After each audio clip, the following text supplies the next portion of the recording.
It was very late, and everyone had left the cafe except an old man who sat in the shadow the leaves of the tree made against the electric light. In the daytime, the street was dusty, but at night the dew settled the dust, and the old man liked to sit late because he was deaf, and now at night it was quiet, and he felt the difference. The two waiters inside the cafe knew that the old man was a little drunk, and while he was a good client, they knew that if he became too drunk, he would leave without paying, so they kept watch on him. Last week he tried to commit suicide. One waiter said. Why? He was in despair. What about? Nothing.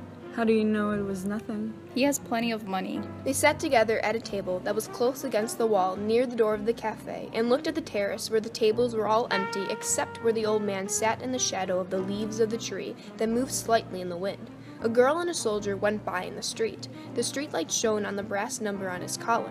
The girl wore no head covering and hurried beside him. The guard will pick him up. One waiter said.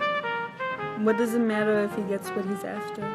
He had better get off the street now. The guard will get him. They went by 5 minutes ago. The old man, sitting in the shadow, rapped on his saucer with his glass. The younger waiter went over to him. What do you want? The old man looked at him. Another brandy? He said. You'll be drunk. The waiter said. The old man looked at him. The waiter went away.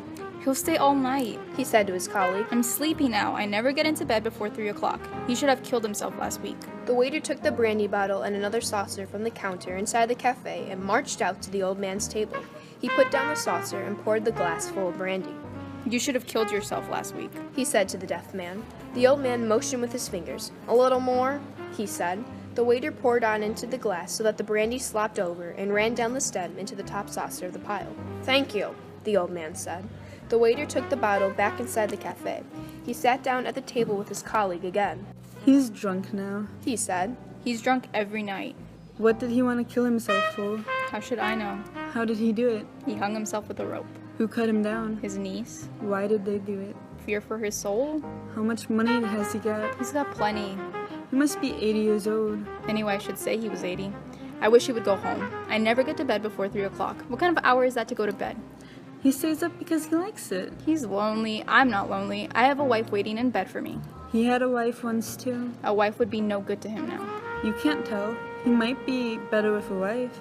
His niece looks after him. You said she cut him down. I know. I wouldn't want to be that old. An old man is a nasty thing.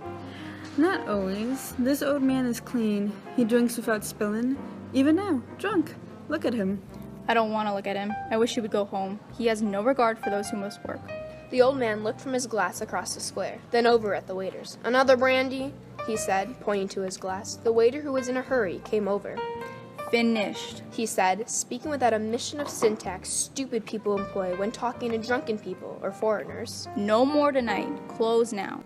Another, said the old man. No, finished. The waiter wiped the edge of the table with a towel and shook his head. The old man stood up, slowly counted the saucers, took a leather coin purse from his pocket and paid for the drinks, leaving half a peseta tip. The waiter watched him go down the street, a very old man walking unsteadily, but with dignity. Why didn't you let him stay and drink? The unhurried waiter asked. They were putting up the shutters. It's not 2:30. I want to go home to bed. What is an owl? More to me than to him. An owl is the same. You talk like an old man yourself. He can buy a bottle and drink at home. It's not the same. No, it's not. Agreed the waiter with the wife. He did not wish to be unjust. He was only in a hurry. And you? You have no fear of going home before your usual hour? Are you trying to insult me? No, hombre, only to make a joke. No. The waiter, who was in a hurry, said, rising from pulling down the metal shutters. I have confidence. I am all confidence. You have youth, confidence, and a job. The older waiter said. You have everything. And what do you lack? Everything but work. You have everything I have. No, I have never had confidence, and I'm not young. Come on, stop talking nonsense and lock up. I am of those who like to stay late at the cafe. The older waiter said. With all those who do not want to go to bed. With all those who need a light for the night. I want to go home and into bed. We are of two different kinds. The older waiter said. He was now dressed to go home. It is not only a question of youth and confidence, although those things are very beautiful. Each night I am reluctant to close up because there may be someone who needs the cafe. Hombre, there are bodegas open all night. You do not understand. This is a clean and pleasant cafe. It is well lighted. The light is very good, and also, now, there are shadows of the leaves. Good night. said the younger waiter. Good night. The other said. Turning off the electric light, he continued the conversation with himself. It was the light, of course, but it is necessary that the place be clean and pleasant. You do not want music. Certainly, you do not want music.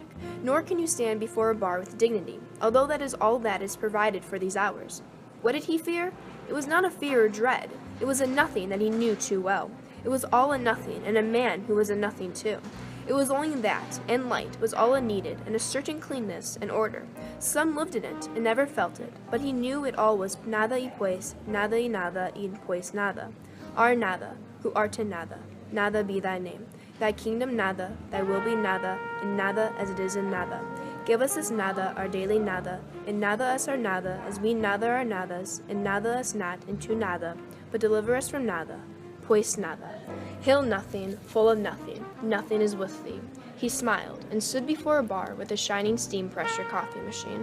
What's yours? Asked the barman. Nada. Otro loco más. Said the barman and turned away. A little cup. Said the waiter. The barman poured it for him. The light is very bright and pleasant, but the bar is unpolished. The waiter said. The barman looked at him, but did not answer. It was too late at night for conversation. You want another copita? The barman asked. No, thank you. Said the waiter and went out. He disliked bars and bodegas. A clean, well-lighted cafe was a very different thing. Now, without thinking further, he would go home to his room. He would lie in the bed, and finally, with daylight, he would go to sleep. After all, He said to himself. it's probably only insomnia. Many must have it.